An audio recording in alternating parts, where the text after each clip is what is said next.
നമസ്കാരം. ലോകമെമ്പാടുമുള്ള മോഹൻലാൽ ആരാധകർക്ക് ഇന്ന് ആഘോഷത്തിന് ദിവസമാണ്. അവർക്കിന്ന് ഇരട്ടി മധുരമാണ്. ഒന്ന്, ദൃശ്യം 3 റിലീസാവുന്നു. മറ്റൊന്ന്, ഇന്നാണ് ലാലേട്ടൻ്റെ പിറന്നാൾ, മെയ് 21. അങ്ങനെ ദൃശ്യം 3 രാവിലെ 8 മണിയുടെ ഷോ തന്നെ കാണാൻ പോയി.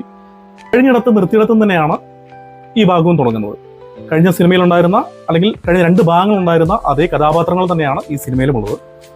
ജോർജ് കുട്ടിയുടെ ജീവിത നിലവാരം ഓരോ സിനിമ കഴിയും തോറും അല്ലെങ്കിൽ ഓരോ ഭാഗം കഴിയും തോറും കൂടുതൽ മെച്ചപ്പെട്ട് വരികയാണ്. കഴിഞ്ഞ ഭാഗത്തിൽ അദ്ദേഹം ഒരു തിയേറ്റർ ഓണറൊക്കെ ആയിരുന്നെങ്കിൽ ഇത്തവണ അദ്ദേഹം ഒരു ഫിലിം പ്രൊഡ്യൂസർ കൂടി ആവുകയാണ്. അതും 100 കോടി ക്ലബിലൊക്കെ സ്ഥാനം നേടുന്ന ഒരു സിനിമ. ആ സിനിമയുടെ പേരും ദൃശ്യം എന്ന് തന്നെയാണ്. സ്വന്തം ജീവിതാനുഭവം തന്നെ കഴിഞ്ഞ ഭാഗത്ത് അദ്ദേഹം ഒരു തിരക്കഥയാക്കാൻ ശ്രമിച്ചിരുന്നുവെങ്കിൽ ഈ തവണ അത് സിനിമയാക്കി റിലീസ് ചെയ്യിച്ച് 100 കോടി ക്ലബിലൊക്കെ കയറുന്ന ഒരു പ്രൊഡ്യൂസറൊക്കെ ആവുകയാണ്. ഇത്തരത്തിൽ ജീവിത നിലവാരം മെച്ചപ്പെടുന്നുണ്ടെങ്കിലും ജോർജ് കുട്ടിയുടെ ആകുലതകൾ അവസാനിക്കുന്നില്ല. അദ്ദേഹം ചെയ്ത ആ തെറ്റ് അല്ലെങ്കിൽ അദ്ദേഹം എന്താണോ മറച്ചു വെക്കാൻ ശ്രമിച്ചത് അത് അദ്ദേഹത്തിനെ ഇപ്പോഴും വേട്ടയാടിക്കൊണ്ട് തന്നെ ഇരിക്കുകയാണ്. കഴിഞ്ഞ 2 ഭാഗങ്ങളുമായി ജോർജ് കുട്ടി ആരെയൊക്കെ തന്റെ സ്വാർത്ഥലാഭത്തിന് വേണ്ടി, തന്റെ നിലനിൽപ്പിന് വേണ്ടി അല്ലെങ്കിൽ പ്രതിരോധത്തിന് വേണ്ടി, ഇങ്ങനെ ഏത് തരത്തിലാണെങ്കിലും ഉപയോഗിച്ചിരുന്നവരോടെല്ലാം തിരിച്ചുള്ള പ്രതികാരവും ജോർജ് കുട്ടിക്ക് ഈ ഭാഗത്തിൽ നേരിടേണ്ടി വരുന്നുണ്ട്. അങ്ങനെ ശത്രുക്കളെ നേരെ കൂടുകയാണ്. ഇവിടെ എല്ലാം ലക്ഷ്യം ജോർജ് കുട്ടിയുടെ യഥാർത്ഥത്തിലുള്ള മുഖം വിളിച്ചു കൊണ്ടുവരിക എന്നുള്ളതാണ്. അപ്പോൾ ഇവരോടെല്ലാം ജോർജ് കുട്ടി ഇതിനെല്ലാം എങ്ങനെ പൊരുത്തി നിൽക്കുന്നു എന്നൊക്കെയാണ് സിനിമയുടെ വിഷയം എന്ന് പറയുന്നത്. എവിടെയാണോ അവസാനിക്കേണ്ടത് അത്തരത്തിൽ അവസാനിപ്പിച്ച് 2ാം ഭാഗമാണ് ഉണ്ടായിരുന്നത്. അതുകൊണ്ട് തന്നെ 3ാം ഭാഗത്തിൽ ഇത് എങ്ങനെ തുടങ്ങണം, അല്ലെങ്കിൽ ഇത് ഒരു ട്വിസ്റ്റ് അല്ലെങ്കിൽ ഒരു ടേണൊക്കെ എവിടെ ഉണ്ടാവണം എന്നതിനെ കുറിച്ചൊക്കെ എഴുത്തുകാരനും സംവിധായകനുമായ ജീത്തു ജോസഫിന് തന്നെ സംശയമുള്ളതായിട്ട് നമുക്ക് തോന്നും. സെക്കൻഡ് ഹാഫ് മുതലാണ് ഒരൽപ്പമെങ്കിലും നമ്മളെ ത്രസിപ്പിക്കുന്ന രംഗങ്ങൾ ഉണ്ടാകുന്നത്.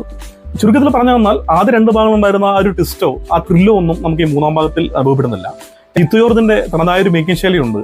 അദ്ദേഹം നന്നായി തിരക്കഥ ചെയ്യുമെങ്കിലും അദ്ദേഹത്തിന്റെ ഫ്രെയിംസും ഷോട്ട്സും ഒക്കെ നമുക്ക് ചിലപ്പോഴെങ്കിലും ഒരു സീരിയൽ കാണുന്ന ഒരു ഫീൽ ഉണ്ടാകും. ഇത്തവണ അതിൽ മാറ്റമൊന്നുമില്ല. ആ ഒരു ഭാഗത്ത് ഇനിയും ഒരുപാട് പുരോഗമിക്കേണ്ടിയിരിക്കുന്നു ജിത്തു ജോസഫ് എന്നാണ്. ചില ഭാഗങ്ങളൊക്കെ നമുക്ക് ഒരു സീരിയൽ കാണുന്ന പോലെയൊക്കെയുള്ള ഒരു ഫീലൊക്കെ വരുന്നുണ്ട്.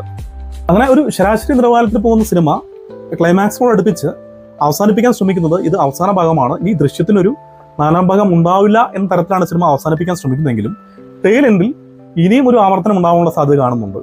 അതിന്റെ 4ാം ഭാഗം വരാനുള്ളൊരു സാധ്യത സൂചിപ്പിച്ചുകൊണ്ടാണ് ഈ സിനിമ അവസാനിക്കുന്നത്.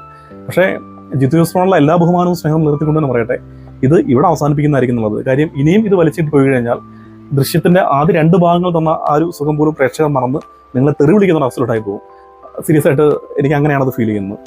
എന്നിരുന്നാലും ഒരു തവണ കാണാനുള്ളതുകൊണ്ട് സ്കൂളെല്ലാം തുറക്കാൻ പോവുകയാണ്. അപ്പോൾ മോഹൻലാൽ ഫാൻസ് ഉൾപ്പെടെയുള്ള ഒരുപാട് ഫാമിലീസ് ഉള്ള ലോകമെമ്പാടുമുള്ള മലയാളീസ് എല്ലാം ഇവിടെ തിയേറ്ററിൽ തന്നെ പോയി കാണണം. അങ്ങനെ അത്ര മോശം പടമല്ല, പക്ഷെ വളരെ എക്സൈറ്റ് ചെയ്യിക്കുന്നില്ല. ഒരു വോ ഫാക്ടർ ഒന്നും നമുക്ക് പറയാനില്ല. അത് 2 ഭാഗങ്ങളിലെ പോലുള്ള ഒരു ഒടുക്കുള്ള കഥയോ മറ്റോ ഒന്നുമല്ല. അതിൽ ലാഗും അല്പം വിരസതയൊക്കെ തോന്നുന്ന ഒരുപാട് സീനും സന്ദർഭങ്ങളൊക്കെ സിനിമയിലുണ്ട്.